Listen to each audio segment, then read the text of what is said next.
Hey my tears, இன்றைக்கி பச்சை பயிறு எப்படி முளை கட்டுறது அப்படின்னு நான் உங்களுக்கு சொல்ல போகிறேன். இதுக்கு நான் பச்சை பயிரை காலையில் 8 o'clock மாதிரி ஊற வச்சுட்டேன். அண்ட் அன்றைக்கி நைட்டே 8 o'clock ஒரு ஈர துணி எடுத்துகிட்டு அதில் நல்ல ஒரு டைட்டாக முடிச்சு போட்டுக்கிட்டேன். டைட்டாக இருக்கணும் முடிச்சு.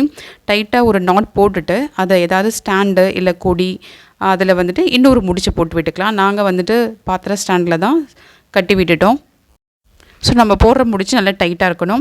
அண்டு நெக்ஸ்ட்டு டே மார்னிங் நான் ஒரு 9 o'clock அதை ஓப்பன் பண்ணி பார்த்தேன். ஸோ நல்ல முளை கட்டியிருந்தது, பார்க்கவே சூப்பராக இருக்குல்ல. ஸோ இதே மாதிரி நீங்களும் ட்ரை பண்ணி பாருங்கள். இந்த மாதிரி நம்ம முளை கட்டி சாப்பிட்றதுனால நம்மளுக்கு எந்த கேஸ்ட்ரிக் ப்ராப்ளம் எதுவுமே இருக்காது. வேக வச்சு சாப்பிட்டோன்னா கண்டிப்பாக கேஸ்ட்ரிக் ப்ராப்ளம் இருக்கும்.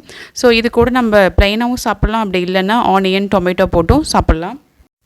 இதில் அவ்வளோ ப்ரோட்டீன் இருக்குது. உங்கள் ஸ்நாக்ஸ் லிஸ்ட்டில் கண்டிப்பாக இது இருக்கணும். இந்த வீடியோ பிடிச்சிருந்தா மறக்காமல் லைக் பண்ணி சப்ஸ்கிரைப் பண்ணிக்கோங்க.